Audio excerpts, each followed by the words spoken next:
Welcome to our class. आज का हमारा नया टॉपिक जो होगा वो होगा यात्रियों के नजरिए। ये हिस्ट्री का 5th चैप्टर है एनसीईआरटी 12th क्लास का।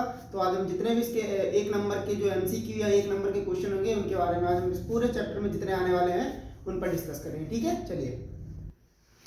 तो देखिए हमारा जो क्वेश्चन नंबर फर्स्ट है वो ये है कि अल बिरुनी का जन्म कहाँ और कब हुआ था। तो ध्यान रखिएगा, उनका जन्म जो था वो उज्बेकिस्तान के खारिज में एक जगह है उज्बेकिस्तान में, वहां पर हुआ था और 1973 ईसा पूर्व में हुआ था। ठीक है, अब दूसरा क्वेश्चन हमारा ये है कि खारिज में क्या था। तो खारिज में वह स्थान था जहां पर शिक्षा दी जाती थी, जहां पर अल बिरुनी ने शिक्षा प्राप्त की। और जो अल बिरुनी थे वे बहुत सारी भाषाएं जानते थे, जैसे कि सीरिया, फारसी, हिब्रू, संस्कृत, ये तमाम जो भाषाएं थी वो उनको इन भाषाओं का ज्ञान था। ठीक है, ध्यान रखिएगा, ख्वारिज़्म क्या था, शिक्षा का प्रमुख केंद्र था जहां पर अल बिरुनी ने शिक्षा प्राप्त की। वह बहुत भाषाएं जानते थे, मैंने शॉर्ट में लिख दिया, आप लोग समझ जाइएगा, जैसे सीरिया, फारसी, हिब्रू, संस्कृत। ठीक, चलिए क्वेश्चन नंबर तीसरा हमारा क्या है कि अल बिरुनी द्वारा लिखित कृति का वर्णन कीजिए। जो उन्होंने कृतियां लिखी थी उनका वर्णन हम करते हैं किस प्रकार। उन्होंने जो कृति तैयार करी थी, जो मतलब उन्होंने ग्रंथ लिखा था वो था किताब उल हिंद। ठीक है, किताब उल हिंद, ध्यान रखिएगा, इंपॉर्टेंट क्वेश्चन है ये वाला। जो अरबी में लिखी गई थी, जिसको उन्होंने अरबी में लिखा था, इसकी भाषा सरल तथा स्पष्ट थी, ध्यान रखिएगा। चलिए, इसमें 80 अध्यायों का विभाजित किया गया था। ठीक है,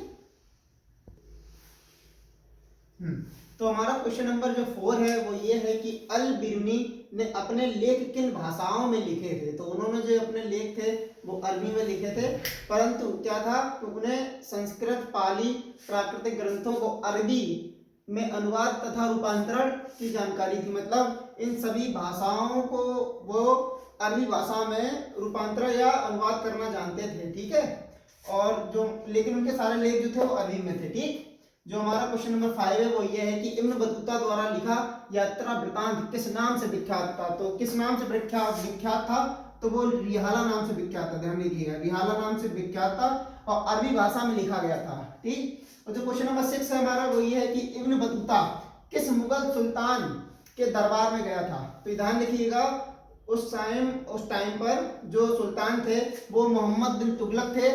ठीक है, वो इब्न बतूता उनके दरबार में गया था और उनके जो कार्य थे उनसे प्रभावित होकर उन्होंने, जो सुल्तान थे, उन्होंने उनको काजी के पद का, जो काजी का पद था वो दिया था। काजी के पद का जो अर्थ होता है वो न्यायाधीश होता है, ध्यान रखिएगा। ठीक है, तो क्वेश्चन नंबर हमारा 7 है वो ये है कि किस यूरोपीय ने दक्षिण भारत में व्यापार और समाज के बारे में लिखा। किस यूरोपीय यात्री ने दक्षिण भारत के व्यापार और समाज के बारे में लिखा। दक्षिण भारत के व्यापार या समाज के बारे में किसने लिखा था, तो ध्यान रखिएगा, इसका जो उत्तर होगा वो दुआर्ते बरबोसा था। ठीक है, दुआर्ते बरबोसा। ठीक है, चलिए, जो क्वेश्चन नंबर 8 है वो ये है कि फ्रांसवा बर्नियर कौन था। तो ध्यान रखिएगा, जो फ्रांसवा बर्नियर थे वो फ्रांसीसी यात्री थे। ठीक है, वह चिकित्सक, राजनीतिक और दार्शनिक और इतिहासकार भी थे। ध्यान रखिएगा, ये चारों खूबियां भी इनके अंदर थी। जो हमारा क्वेश्चन नंबर 9 है वो ये है कि जो बर्नियर थे उन्होंने अपनी कृतियां किसे समर्पित कर दी। मतलब जो उन्होंने अपने ग्रंथ बनाए थे, जो लिखे थे, वो किस राजा को उन्होंने समर्पित किया था। तो वो लुई 14 थे, उनको किया था। इसको 14 लिखेंगे, ध्यान रखिएगा, ये 10 एक्ट जो होता है वो 10 हो गया और ये 4 हो गया। ठीक है, तो इन दोनों को प्लस करेंगे तो 14 आ जाएगा, ध्यान रखिएगा। जो लुई 14 थे उनको किया था। जो क्वेश्चन नंबर हमारा 10 है ये इंपॉर्टेंट है, मोस्ट इंपॉर्टेंट, ध्यान रखिएगा, एमपी डाल देगा, एमआई डाल देना, मोस्ट इंपॉर्टेंट। ठीक है, ये है कि travels in the Mughal empire के लेखक कौन थे। तो जो travels in the Mughal empire के जो लेखक थे वो फ्रांसवा बर्नियर ही थे। ठीक है, क्वेश्चन नंबर हमारा जो 11 है वो ये है कि जो 10वीं से लेकर 17वीं के बीच आए उपमहाद्वीप में यात्री कौन कौन से थे। तो जो यात्री थे वो कौन कौन से थे, देखिए, मोरक्को से इब्न बतूता आए थे। ठीक है, ध्यान रखिएगा, उज्बेकिस्तान से अल बिरुनी आए थे, हेरात से आए थे अब्दुल रज्जाक समरकंदी। ठीक है, समरकंदी, ध्यान रखिएगा, समरकंदी। और जो फ्रांस से आए थे वो फ्रांसवा बर्नियर थे, ये वाले। ठीक है, चलिए क्वेश्चन नंबर हम लोग 12 की तरफ चलते हैं। क्वेश्चन नंबर हमारा जो 12 है वो ये है कि जियो बैप्टिस्ट कौन था। ठीक है, तो ये जो थे ये फ्रांसीसी जौहरी थे। ठीक है, जो 6 बार भारत आए थे इन व्यापारिक गतिविधियों से प्रभावित थे, वो भारत की व्यापारिक गतिविधियों से बहुत प्रभावित थे, ठीक है। और जो इसका पॉइंट तीसरा है वो ये है कि भारत की तुलना उन्होंने ईरान और ऑटोमन साम्राज्य से की थी, ठीक है। चलिए क्वेश्चन नंबर जो हमारा 13 है वो ये है कि मंगोल शासक के पास किस यात्री को दूत के रूप में भेजा गया था, ठीक है। तो यहाँ पर जो होगा इब्न बतूता था, Ibn Battuta, Ibn Battuta, Ibn Battuta, ठीक है। क्वेश्चन नंबर जो हमारा 14 है वो ये है कि जीव बैप्टिस्ट तेवर्नियर का व्यवसाय क्या था, ठीक है। तो उनका जो व्यवसाय था वो ये था कि वो जौहरी थे, ठीक है। चलिए क्वेश्चन नंबर जो हमारा 15 है वो ये है कि दौलताबाद का विवरण कौन यात्री देता था।